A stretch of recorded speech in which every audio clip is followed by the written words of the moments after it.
दोस्तों, आज हम जिस कहानी के बारे में बात करने जा रहे हैं, वह दुनिया की सबसे विभत्स, हिंसक और न्यूडिटी वाली फिल्म मानी जाती है, जो आज भी 50 से अधिक देशों में बैन है।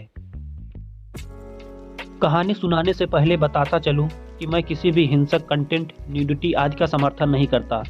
यह कहानी सिर्फ जानकारी और इंटरटेनमेंट के लिए है। भारत में बैन कंटेंट को पायरेटेड तरीके से देखना दंडनीय अपराध है। 1980 में बनी इटालियन फिल्म कैनिबल होलोकास्ट के बनने से लेकर सिनेमा घरों में आने तक का जो सफ़र है वो दिल दहला देने वाला है। इस फिल्म में हिंसा वाले सीन रियल लगे, इसके लिए डायरेक्टर ने एक्टर से कैमरे के सामने जानवरों की हत्या करवाई। रेप सीन भी रियल लगे, इसके लिए सच में रेप करवाए गए। शूटिंग का आलम यह था कि एक्टर सेट पर ही उल्टियाँ करते, कुछ डिप्रेशन में चले गए। यहाँ तक कि एक्टर को खुद से इतनी नफरत हो गई थी कि रेप सीन शूट करने के बाद एक्टर ने अपनी गर्लफ्रेंड से ब्रेकअप कर लिया।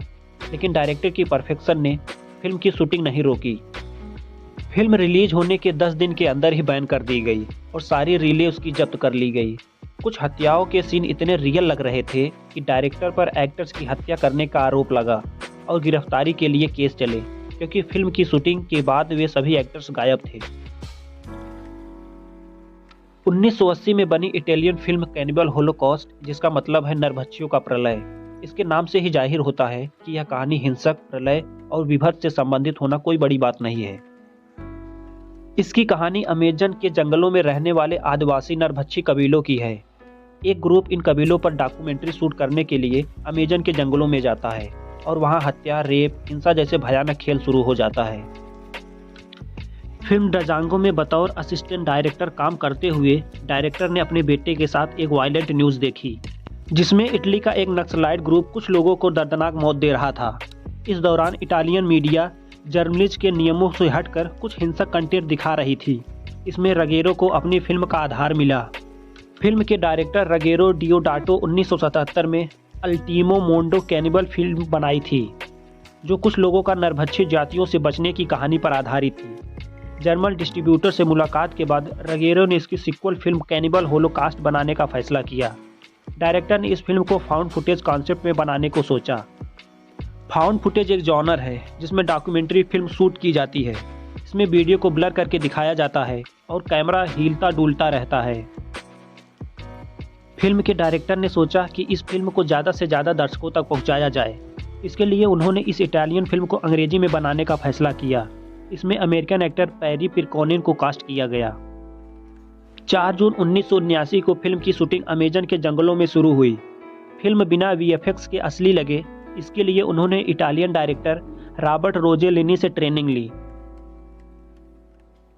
जैसे जैसे फिल्म बनती जा रही थी, डायरेक्टर अपनी डिमांड को लेकर हिंसक होता जा रहा था, जिसका नुकसान एक्टर्स भुगत रहे थे। ट्राइब्स बने सभी एक्टर्स के ज़्यादातर सीन बिना कपड़ों के ही फिल्माए गए हैं। वहीं लीड एक्टर्स को भी कई बार न्यूड सीन देने पड़ रहे थे। कई एक्टर्स के मन में डायरेक्टर को लेकर नफरत पैदा होने लगी। लीड एक्टर्स रॉबर्ट कैमरन और डायरेक्टर से सेट पर लगातार बहस होती रहती। रोज सेट पर दोनों खूब झगड़ा करते। रॉबर्ट ने डायरेक्टर को आत्माहीन और लापरवाह तक कह दिया। दूसरे क्रू मेंबर्स और आर्टिस्ट को भी डायरेक्टर का व्यवहार ठीक नहीं लग रहा था। एक्टर कार्ल यार्क और फीमेल एक्ट्रेस फ्रांसिका के साथ सेक्स सीन करने से इनकार करने पर डायरेक्टर से खूब बहसबाजी हुई। शूटिंग के दौरान कास्ट के कई सदस्य फिल्म में न्यूडिटी, सेक्स, ग्राफिक कंटेंट और जानवरों को असल में मारने से असहज थे।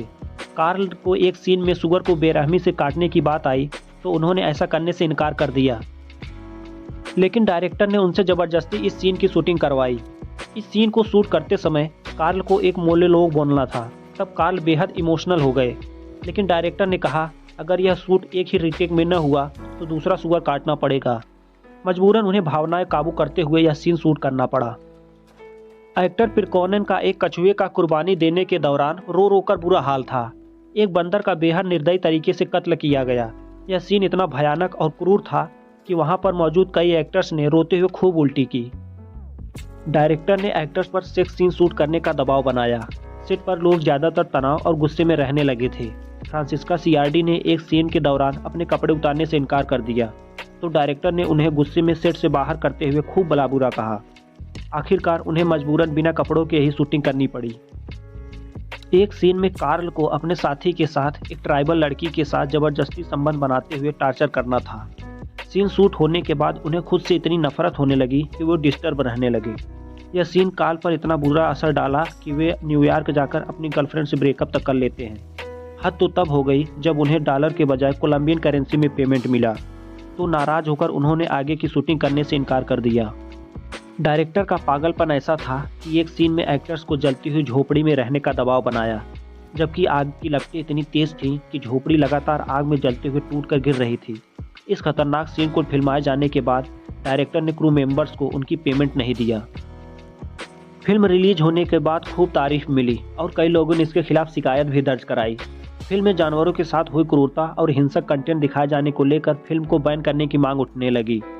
फिल्म में सेक्सुअल वायलेंस की भरमार होने की वजह से यह फिल्म आज भी सबसे विवादित और हिंसक मानी जाती है। फिल्म देखने के बाद डायरेक्टर सेर्जियो लियानी ने रागेरो को पत्र लिखकर कहा, सब कुछ इतना असल लग रहा है, मुझे लगता है कि आप मुश्किल में घिर जाओगे। यह एक मास्टरपीस फिल्म है। दर्शकों की शिकायत के बाद फिल्म को लोकल कोर्ट ने सीज कर दिया। फिल्म की सभी कॉपी जब्त कर ली गई और डायरेक्टर पर अश्लीलता के आरोप लगाए गए। 1981 में इस फिल्म को फ्रांस में रिलीज की जाती है। फिल्म रिलीज होने के बाद एक फोटो मैगजीन ने दावा किया कि फिल्म में जितने भी एक्टर्स के मर्डर सीन हैं वो सारे असली हैं। फिल्म को रियल बनाने के लिए डायरेक्टर ने एक्टर्स का कत्ल करवा दिया है। तब पब्लिकेशन के आर्टिकल के आधार पर डायरेक्टर के खिलाफ मर्डर का केस दर्ज कर लिया जाता है, क्योंकि जिन एक्टर्स के साथ मर्डर सीन फिल्माए गए थे वो वाकई में गायब थे। फिल्म रिलीज होने के बाद से ही उनका कोई अता पता नहीं था। लेकिन सुनवाई के दौरान डायरेक्टर ने सभी एक्टर्स को सबूत के तौर पर पेश किया जिनकी हत्या के आरोप में उन पर केस हुआ था। दरअसल सभी एक्टर्स ने डायरेक्टर के साथ एक कॉन्ट्रैक्ट साइन किया था। फिल्म की प्रमोशन के दौरान फिल्म में मारे गए सभी एक्टर्स को नजरबंद रहना होगा। दरअसल जिस सीन को लेकर कोर्ट में केस दर्ज किया गया था, उस सीन में ऐसा लग रहा था कि लड़की के शरीर में बांस की लकड़ी घुसा दिया गया हो। इस सीन का सफाई देते हुए डायरेक्टर ने बताया, बांस की लकड़ी के टुकड़े में साइकिल की सीट फिक्स की गई थी जिस पर एक्ट्रेस बैठी थी और उसे आसमान की तरफ देखना था। उसके बाद उनके मुंह में बांस की लकड़ी का एक टुकड़ा डाला गया था जिसमें ऐसा लग रहा था कि उनका शरीर पूरे बांस में पिरोया गया है। हालांकि डायरेक्टर मर्डर केस से तो बरी हो जाते हैं, लेकिन जानवरों के साथ की गई हिंसा के आरोप और वायलेंस करने पर डायरेक्टर और प्रोड्यूसर को 4 महीने के लिए फिल्म इंडस्ट्री से सस्पेंड कर दिया जाता है। फिल्म 3 साल तक बैन रही। 1984 में जब कोर्ट ने डायरेक्टर के पक्ष में फैसला सुनाया, तब इसे री रिलीज किया गया। तब भी इसने कमाई के कई रिकॉर्ड तोड़े। हर किसी को उत्सुकता थी कि आखिर इस फिल्म में ऐसा क्या है जिसे देखकर डायरेक्टर पर मर्डर का आरोप लगा और इसे बैन किया गया।